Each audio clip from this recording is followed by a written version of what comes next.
పౌలు నన్ను బలపరచువు అనేది నేను సమస్తమును చేయగలను, సమస్తమును చేయగలను.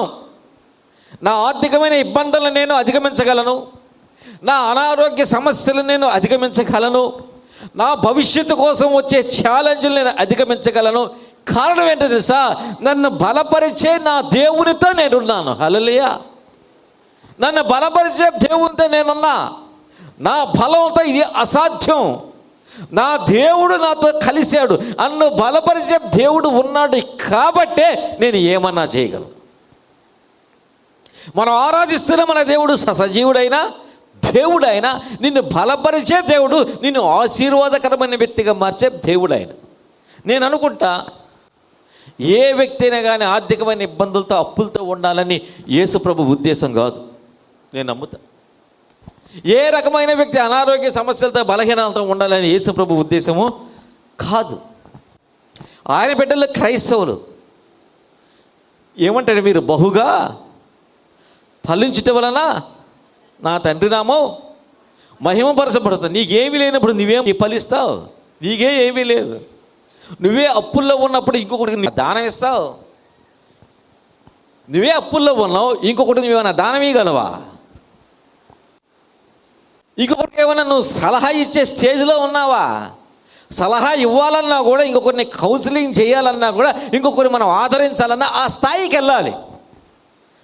ఆ స్థాయికి వెళ్ళినోడు నిన్నేం ఆదరిస్తాడు? నువ్వు ఇంకొకరిని ఏం ఆదరిస్తావు? నువ్వు ఇంకొకరిని ఆదరించాలన్నా, ఆదరణగా ఉండాలన్నా, ఇంకొకరికి ధైర్యపరచాలన్నా, ఇంకొకరిని నువ్వు సహాయం చేయాలన్నా ఆ స్థాయికి వెళ్ళాలి. ఆ స్థాయికి వెళితేనే ఆ ఫలింపు అనేది నీలో, నీ జీవితంలో కనబడుతుంది. ఆ స్థాయి లేకుండా నీ జీవితంలో ఇంకేం ఫలింపు ఉంటుంది?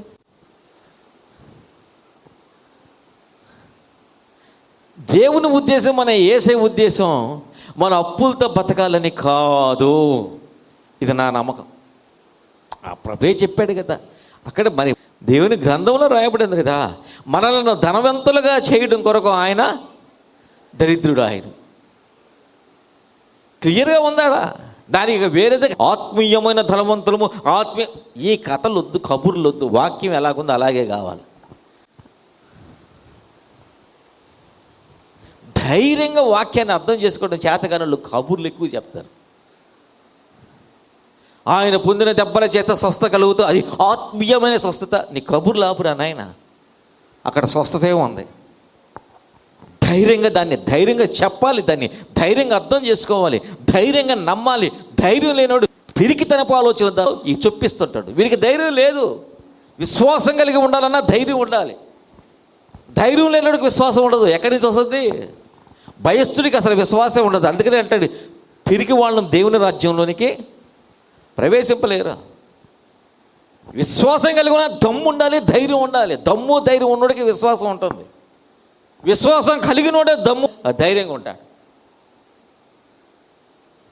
సమృద్ధి కలిగిన వ్యక్తులుగా బూడిద కుంపల నుంచి, పెంట దిబ్బల నుంచి ఆయన తన ప్రజలను లేవనెత్తుతాడంటే ఎందుకు? ఉంచొచ్చుగా అక్కడే. ఎందుకు? అక్కడే ఉంచొచ్చు కదా. ఆ బూడిద కుప్పల మీదే ఉంచొచ్చు కదా. ప్రధానులతో కూర్చుండే పెట్టేదానికి ఎందుకు లేవనెత్తాలా? ఆయన లేవనెత్తుతాడు.